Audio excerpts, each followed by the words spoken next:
अउरी ऐसन कहानी देखें खातिर चैनल के सब्सक्राइब करी आ घंटी के निशान दबावे के मत भूली। भोजपुरी एगो क्रिसमस के कहानी। नया साल की शुरुआत हो गए। शीला अपना बेटी अनिका से कहेले कि हम आज क्रिसमस खरीदारी खातिर जाए भी माँ के सुन के खुशी की ठिकाना ना रहे। शीला अपना बेटी अनिका के संगे क्रिसमस के खरीदारी करे जाले। खरीदारी खत्म करके लपतत घड़ी देखत बाड़े की सड़क का किनारे एगो छोट लड़की मोमबत्ती बेच दिया। ऊ बहुत बेचारी लागत रहली। ऊ मोमबत्ती बेचत रहली। मोमबत्ती ले ली सस्ता मोमबत्ती के बा, माल भारी भाव सरकारी बा। मोमबत्ती ले ली। छोटकी बच्ची ओ लोग के मोमबत्ती खरीदे के कहेले, मेन साहेब क्रिसमस खातिर मोमबत्ती लेके जा। मोमबत्ती लेब त फिर हमार सांझ के खाना के इंतजाम हो जाई।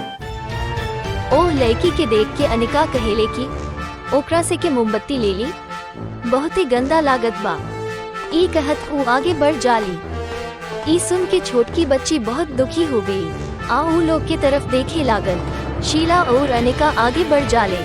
सड़क पर एगो गाड़ी तेजी से आवत रहे। छोटकी बच्ची देखत बिया कि गाड़ी अनिका के ओर आ रहल बा। लड़की भागेले और अनिका के एक तरफ धकेल के बचावेले। अनिका सोचे लागेले कि जेकरा के हम खराब कहत रहनी उहे हमार जान बचा लेहलिस। अनिका के अब उनका बात पर तरस आवे लागल।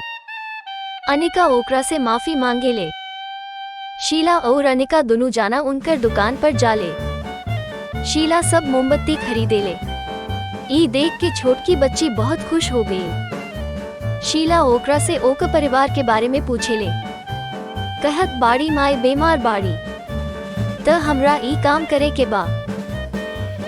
ई सुन के शीला ओकरा के पैसा देत कहेले, ए पैसा से अपना माई के इलाज कर। शीला और अनिका आगे बढ़ जाले। रास्ता में रुक के अनिका कहेले कि हमनी के ओका मदद करे के चाहिए। शीला ई सुन के खुश बाड़ी। शीला अपना बेटी से कहेले कि जे भी दूसरा के मदद करेला भगवान कवनो ना कवनो तरीका से ओका मदद करेला। क्रिसमस के दिन शीला अपना बेटी अनिका के संगे छोट बच्ची के घरे जाले अवरी ओकरा के नया कपड़ा अवरी उपहार देवेले। ही सब मिलके क्रिसमस मनावेला। कहानी के सारांश बा, जे दूसरा के मदद करेला भगवान ओकरा के कवनो ना कवनो तरीका से मदद करेला। नया साल की शुभकामना।